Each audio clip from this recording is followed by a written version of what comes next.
Moi, je suis très inquiète pour l'avenir.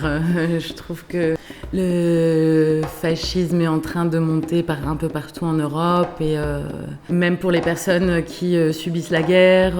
En tout cas, j'en ai l'impression, ça se durcit fortement au point que même ces personnes-là n'ont pas de statut et se retrouvent sans papier. J'ai peur, mais le combat continue.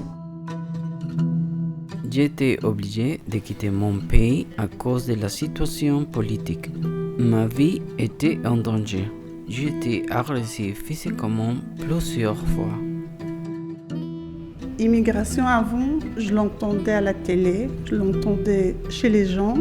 J'ai jamais imaginé qu'un jour je vais quitter mon pays et venir aussi en tant qu'immigré. C'est difficile, la migration.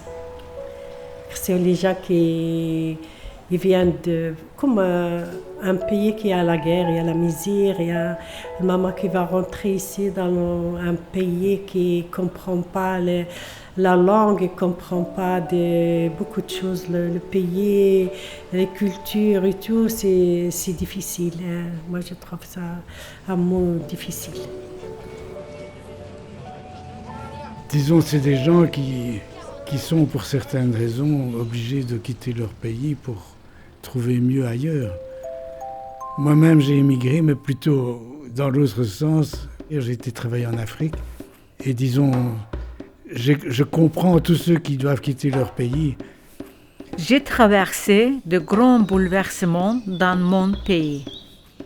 Je suis arrivée ici comme une épouse importée. Comme un arbre sans racines, j'ai d'abord séché. Maintenant, j'ai repris vie. J'ai grandi, j'ai repris racine.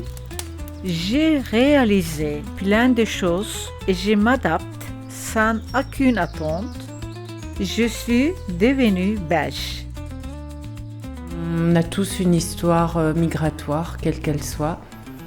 Que ce soit nous, nos grands-parents, nos ancêtres, nos aïeux, ou nos enfants ou nos petits-enfants.